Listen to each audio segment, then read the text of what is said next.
दोस्तों, आज का जो हमारा जीवाणु जनित रोग था उसमें पहला टॉपिक है। जो पहला रोग हम पढ़ेंगे वो है हैजा या कोलेरा। जो फर्स्ट रोग है, फर्स्ट जो डिजीज आपकी है वो क्या है? हैजा या कोलेरा। ठीक है, हैजा या कोलेरा है, उसका रोग कारक है वो विब्रिया कोलेरा है। रोग कारक क्या है इसका? विब्रिया कोलेरा। और इसका जो रोग वाहक है वो है घरेलू मक्खी, दूषित जल या दूषित भोजन।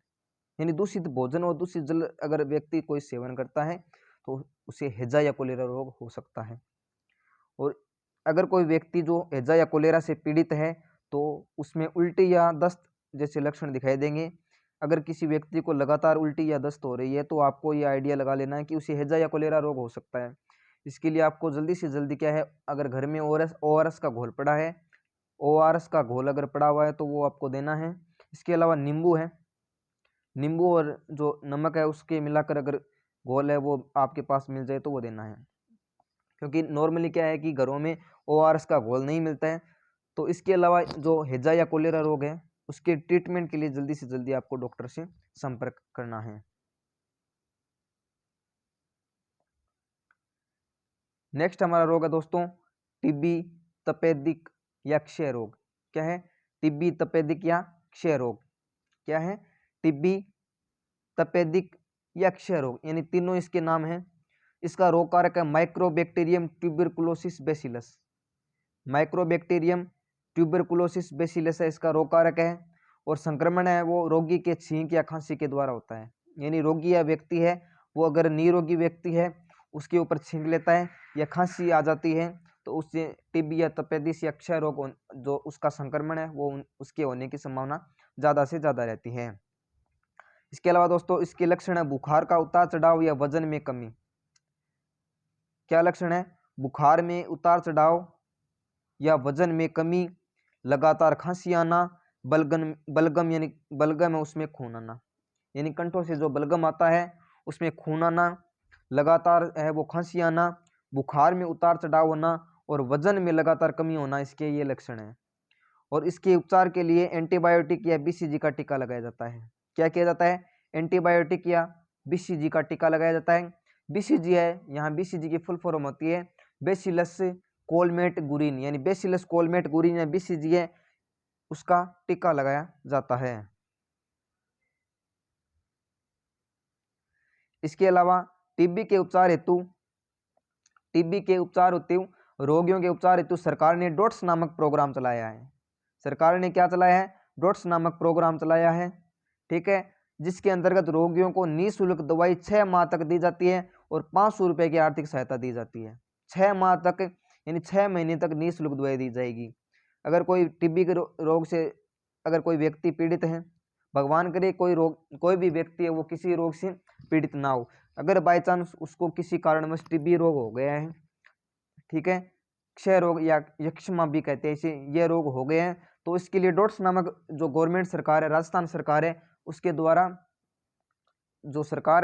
क्या है कि डॉट्स नामक प्रोग्राम चलाया जाता है। भारत सरकार के द्वारा क्या है? डॉट्स नामक प्रोग्राम चलाया जाता है जिसमें निःशुल्क 6 माह तक दवाई दी जाती है और इसके अलावा 500 रुपए की आर्थिक सहायता दी जाती है। यानी ये सहायता कब दी जाती है? 6 माह तक। 6 माह तक 500 रुपए उसे लगातार दिए जाएंगे। भारत में सबसे ज्यादा फेफड़ों की टीबी पाई जाती है। भारत में सबसे ज्यादा टीबी कौन सी है? फेफड़ों की टीबी है, वो भारत में सबसे ज्यादा है। इसके अलावा भारत सरकार ने टीबी मुक्त होने का लक्ष्य 2025 है वो रखा है। भारत ने जो टीबी मुक्त देश है वो बनाने का लक्ष्य क्या रखा है? 2025। इसके अलावा आपको मैं बता दूं जो डॉट्स प्रोग्राम है वो क्या है, उसके बारे में आपको नॉर्मल बातें और भी बता दूं जिससे आपको आइडिया लग जाए कि वास्तव में डॉट्स है क्या। सबसे पहले ये जान लीजिए कि डॉट्स की फुल फॉर्म क्या होती है। डॉट्स है उसकी फुल फॉर्म है डायरेक्ट, क्या है? Direct observation treatment with short course, ये इसकी डॉट्स की फुल फॉर्म होती है। और इसमें जांच है वो मॉन्टेक्स जांच की जाती है। कौन सी जांच की जाती है? मॉन्टेक्स जांच की जाती है। टीबी के रोगी अगर पीड़ित है उसमें मॉन्टेक्स जांच की जाती है। और टीबी दिवस है वो 24 मार्च को मनाया जाता है। यानी 24 मार्च को हर साल 24 मार्च को टीबी दिवस है वो मनाया जाता है। और टीबी दिवस मनाने का लक्ष्य यही है कि लोग कम से कम लोगों को टीबी रोग हो। इसके अलावा भारत सरकार ने 2025 यानी 2022 करंट में चल रहा है। तो 23, 24 और 25 3 साल के अंतर्गत जो सरकार है वो भारत देश को टीबी मुक्त करने का उसका लक्ष्य रखा हुआ है।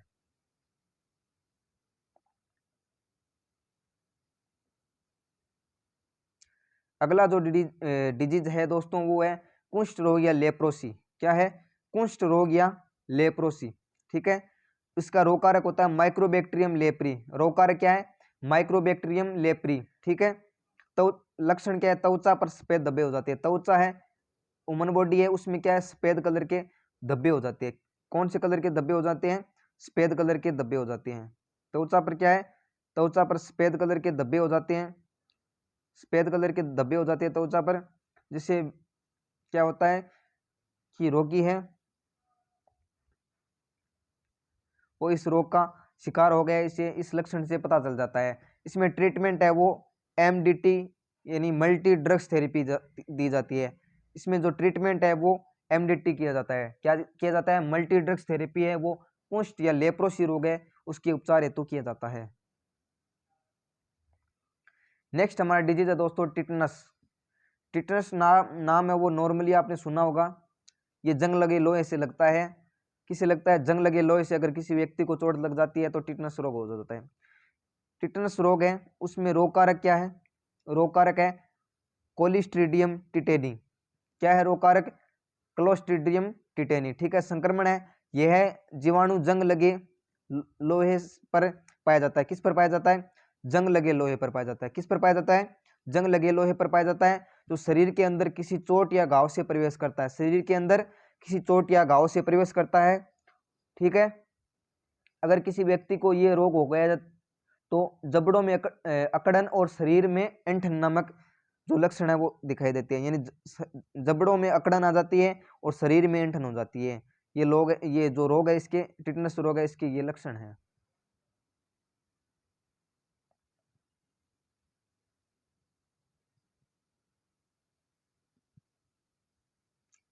इसके अलावा जो टिटनस रोग है उसके अगर जो अलग जो जानकारी है वो दे दूं। इसका जो उपचार है उसमें क्या है? ATS का इंजेक्शन लगाया जाता है। ये बात आपको ध्यान में रखनी है। साथ में इसमें क्या है? ATS का इंजेक्शन लगाया जाता है। किसका इंजेक्शन लगाया जाता है? ATS। किसका इंजेक्शन लगाया जाता है? ATS का इंजेक्शन लगाया जाता है, यानी एंटी टिटनस सीरम का जो इंजेक्शन है वो लगाया जाता है। इसके अलावा DPT, इसके अलावा क्या है? DPT का टिक्का भी इसमें लगाया जाता है। DPT का टिक्का भी इसमें लगाया जाता है। आपको ये भी आपको ध्यान में रखनी है। इसका जो उपचार है यानी टिटनस है उसका उपचार हेतु ये दो चीजें की जाती है, DPT और ATS का टीका लगाया जाता है। ठीक है, नेक्स्ट हमारा रोग है दोस्तों डिप्थीरिया। क्या है? डिप्थीरिया। इसका जो रोग कारक है, क्या है रोग कारक? कार्नोबैक्टीरियम डिप्थेरी। रोग कारक क्या है? कार्नोबैक्टीरियम डिप्थेरी। यानी हालांकि लगभग जो रोग है उसमें डिप्थीरिया यानी रिलेटेड नाम जुड़े हुए हैं। जैसे ये डिप्थीरिया नाम है तो इसके पीछे क्या लग गया? डिप्थेरी। संक्रमण है ये हवा के द्वारा होता है। लक्षण है श्वास नली में सफेद झिल्ली बन जाती है जिसे सांस लेने में दिक्कत होती है। यानी व्यक्ति को श्वसन जो प्रक्रिया है उसमें दिक्कत आती है। इसे उपचार हेतु DPT का टीका लगाया जाता है। इसका उपचार हेतु क्या है? DPT का टीका लगाया जाता है। DPT की फुल फॉर्म है डिप्थीरिया पर्टुसिस टिटनस। ठीक है, ट्रिपल जो एंटीजन होता है ये होता है DPT। DPT का टीका टिटनस रोगियों के लिए लगाया जाता है और डिप्थीरिया अगर पीड़ित व्यक्ति है उसमें भी DPT का टीका लगाया जाता है। अगला हमारा डिजीज है दोस्तों काली खांसी, कुकर खांसी या पर्टुसिस। इसके 3 नाम है, काली खांसी, कुकर खांसी या पर्टुसिस। इसका रोग कारक है हीमोफिल्स पर्टुसिस। रोग कारक क्या है? हीमोफिल्स और पर्टुसिस कहते हैं इसका रोग कारक। संक्रमण है खांसी के द्वारा संक्रमण होता है। इसका संक्रमण है वो खांसी के द्वारा होता है। लक्षण है लगातार खांसी आना। अगर किसी व्यक्ति को लगातार खांसी हो रही है तो उसे काली खांसी या कुकर खांसी या पर्टुसिस नामक बीमारी होने की संभावना रहती है। उपचार है एंटीबायोटिक या DPT का टीका लगाया जाता है। उसमें इसमें भी क्या है? DPT का टीका लगाया जाता है। इसके अलावा एंटीबायोटिक दवाई वो दी जाती है। नेक्स्ट हमारा डिजीज है दोस्तों टाइफाइड या मियादी बुखार। टाइफाइड या मियादी बुखार। इसका रोग कारक है साल्मोनेला टाइफी। संक्रमण होता है, संक्रमण किसे है? दूषित जल भोजन से इसका संक्रमण होता है, दूषित जल या भोजन से इसका संक्रमण होता है। और इसका टाइफाइड है, उसका जो रोगकारक है वो साल्मोनेला टाइफी। ठीक है, संक्रमण होता है वो दूषित जल या दूषित भोजन से होता है। लक्षण है बुखार, सिर दर्द, त्वचा पर लाल दाने या छोटी आंत या आंतें प्रभावित होती है। इसमें क्या है, आंतें ज्यादा प्रभावित होती है। जांच होता है उसमें विडोल टेस्ट किया जाता है। क्या किया जाता है, विडोल टेस्ट किया जाता है। इसमें क्या किया जाता है, विडोल टेस्ट किया जाता है। इसके अलावा टीका है वो TAB का, यानी टाइफाइड A एंड B का टीका लगाया जाता है। इसके अलावा इसमें क्या है, टाइफाइड A और B का टीका लगाया जाता है। नेक्स्ट दोस्तों हमारा जो रोग है वो है प्लेग या काली मौत। क्या है, प्लेग या काली मौत। क्या रोग है, प्लेग या काली मौत, प्लेग या काली मौत। रोग कारक है, इसका रोग कारक क्या है, यारसिनिया पेस्टिस। ठीक है, या पोस्टुला। क्या है, यारसिनिया पेस्टिस या पोस्टुला। इसका नाम वो पोस्टुला है, वो इस प्रकार भी हो सकता है आपके स्क्रीन पर, तो आपको कंफ्यूजन नहीं होना है कि नाम अलग कैसे आ गया। पोस्टुला यानी च है, चू के ऊपर रे हो सकता है, पोस्टुला ये रोग, ये नाम भी आपको दिया हुआ हो सकता है। ठीक है, संक्रमण है वो मृत जो चूहा है उससे होता है, यानी मरे हुए चूहे से इसका संक्रमण होता है। ठीक है, लक्षण है बुखार होती है, RBC की कमी आ जाती है जिससे व्यक्ति की मौत भी हो सकती है। यानी RBC कमी आ जाती है जिससे खून में जो ऑक्सीजन है उसका परिवहन नहीं होगा, जिससे व्यक्ति की मौत हो सकती है।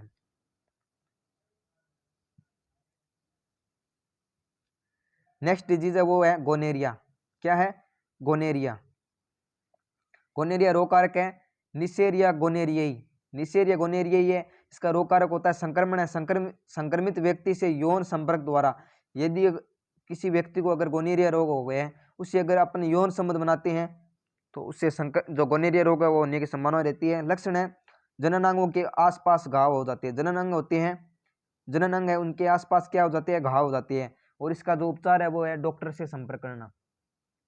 उपचार क्या है, डॉक्टरों से संपर्क करके ही अपन इसका उपचार कर सकते हैं। नेक्स्ट रोग है हमारा दोस्तों सिफिलिस रोग। कौन सा है, सिफिलिस रोग। ठीक है, कारक है इसमें, रोग कारक है वो ट्रिपोनिया पेलिडम। क्या है, ट्रिपोनिया पेलिडम है। संक्रमण है एसटीडी या यौन संबंध।